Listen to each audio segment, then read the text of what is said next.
23 colleges have both UGC 2F and 12B. The 4 colleges are with a potential for excellence. 8 colleges are autonomous colleges. The 15 colleges are aided colleges and 20 colleges have NAC accreditation. 2016-17.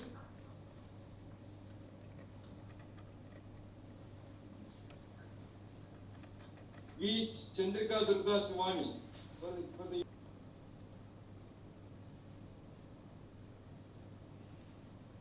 Sai Ramya for the academic year 2017-18. Chief guest of the 5th convocation of Krishna University, Dr. G. Satish Reddy, Secretary, Department of Defense Research and Development, Government of India, and Chairman, Defense Research and Development Organization. Recipient of honorary degree, Padma Shri, Professor N. Balakrishnan, Scientist, Indian Institute of Science, Bengaluru. Dr. Hemchandra Reddy, Chairman, Andhra Pradesh State Council for Higher Education. Professor K.B. Chandrasekhar, Vice Chancellor of the University. Members of the Executive Council, members of the faculty and the administrative staff, donors and guests, the recipients of the degrees and gold medals, today's convocation, proud parents, members of the media, ladies and gentlemen, my warm greetings to you all. It gives me immense pleasure to be part of the 5th convocation of Krishna University. In the capacity of the Chancellor of this esteemed institution, the vision of this institution is to develop the university as a highly reputed higher education institution of the perennial source of knowledge like River Krishna for a just and sustainable knowledge economy and society.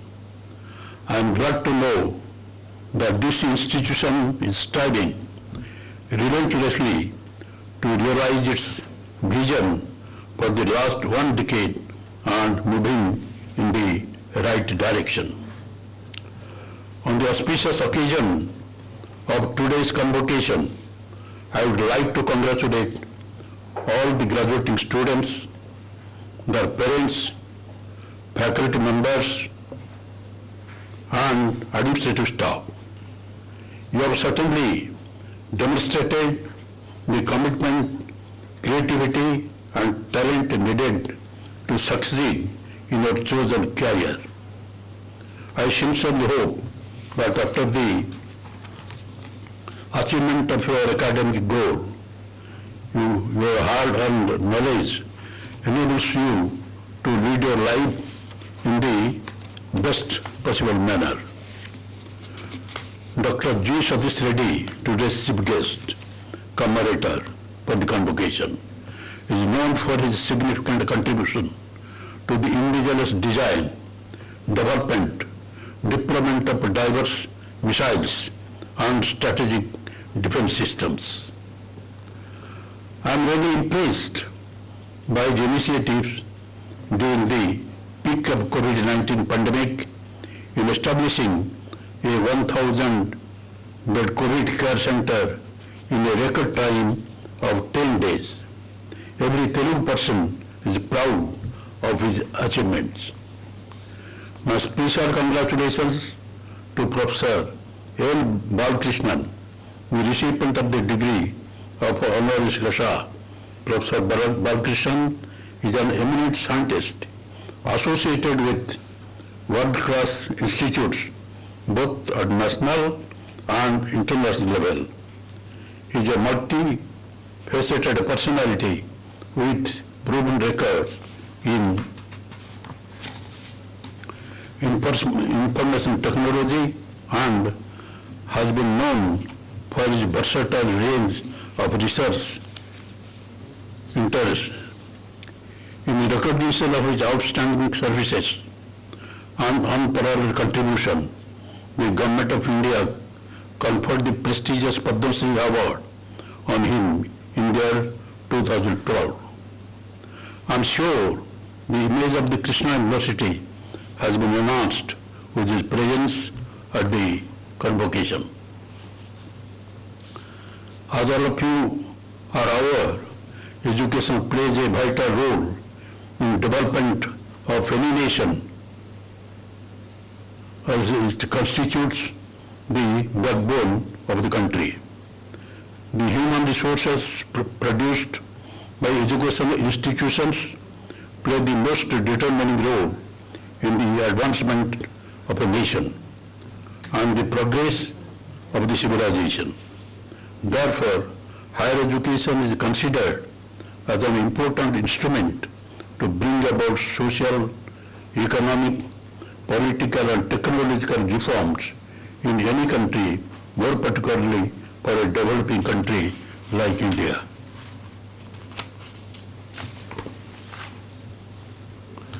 The most important mission of higher education institution is to mold the professionals by offering world-class education with global standards.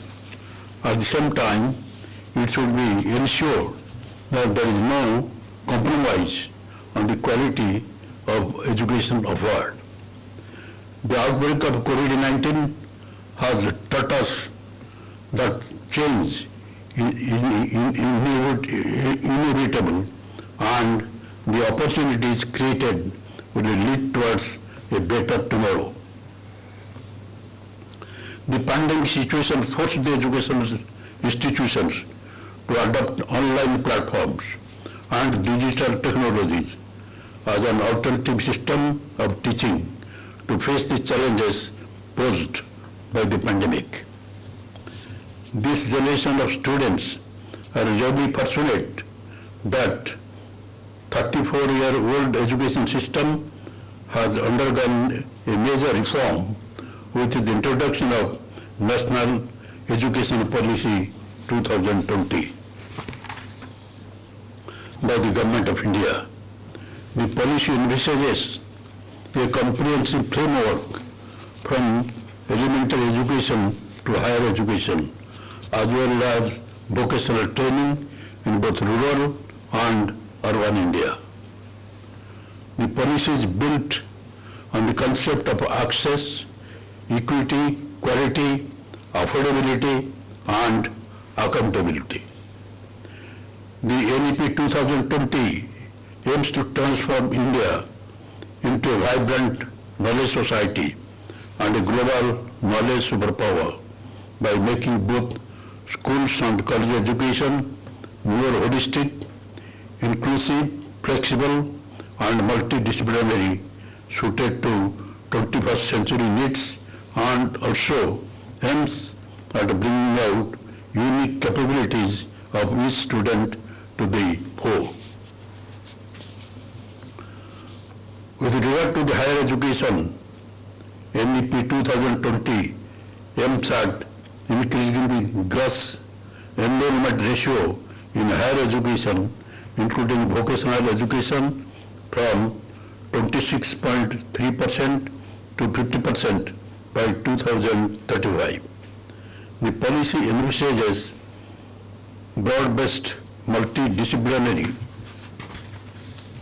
holistic undergraduate education with a flexible curriculum, creative combinations of subjects, integrated vocational education, and multiple entry and exit points with the appropriate certificate.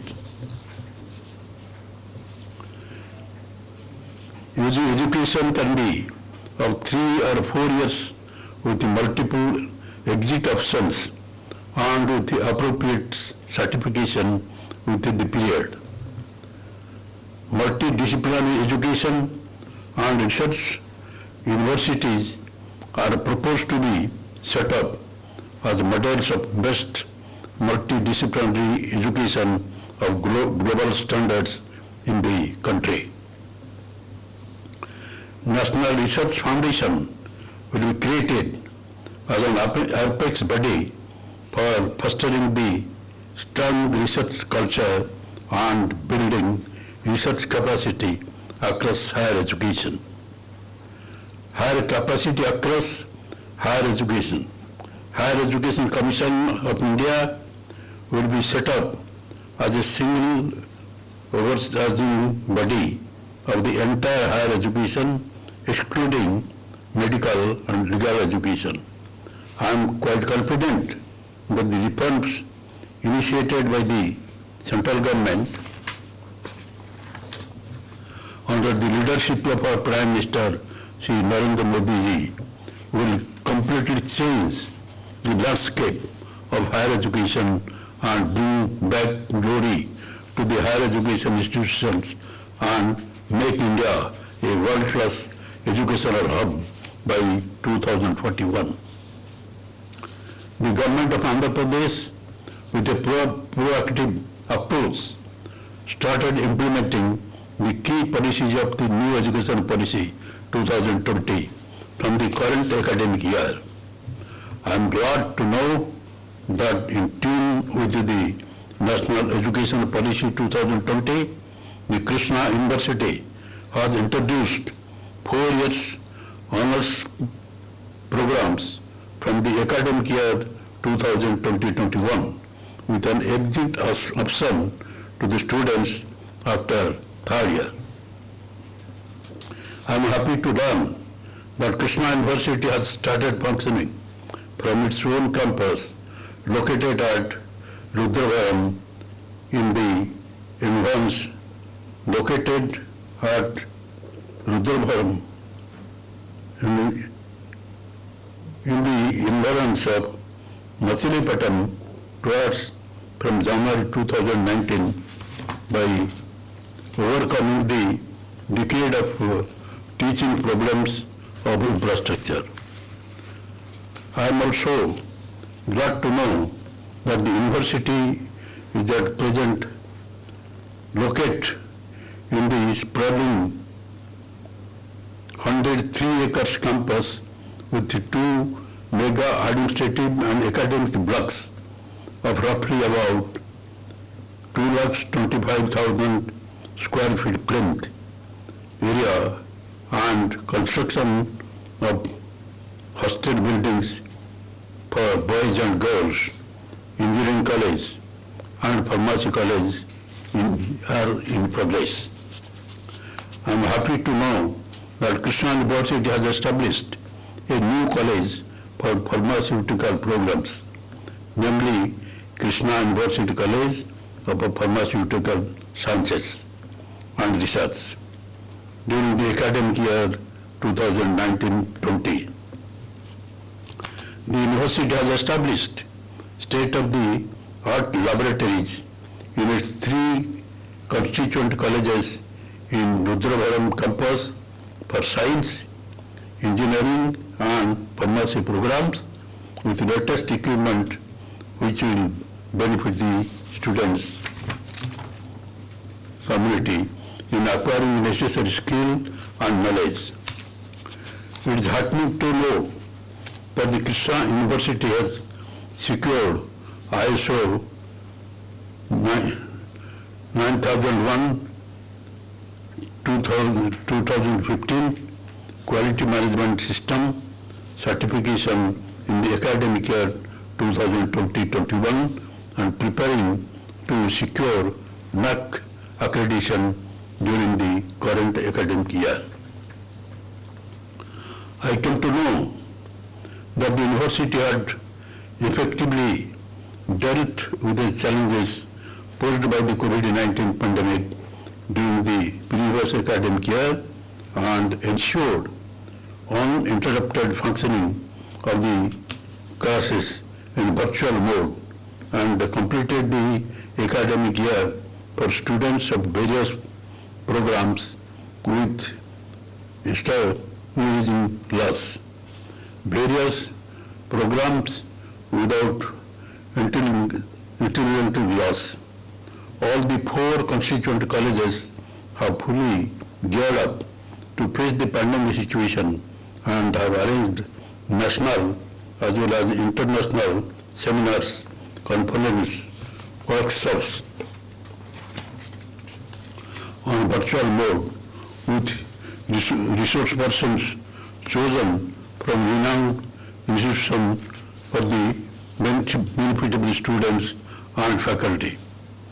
The research and development activity and the affiliation process of the varsity was well carried out by using the latest virtual digital technologies during the current academic year. Dear students, while leaving the portals of this institution and going in to outside world, you must take pride in a great alma mater. You must thank your parents, your child, hard to make you what you are today. You must thank God for giving you opportunity to be in a better place. The greatest satisfaction in life comes by something back to the society which gave you the opportunity to be what you are today. Dear friends, I would like to congratulate the students who are receiving the medals for their excellent performances and all the students who are receiving their graduate and postgraduate degrees and the research scholars receiving their MPhil, PhD degrees. Lastly, I quote Nobel laureate Rabindranath Tagore, who said, "The highest education is that which does not merely give us information but make our life in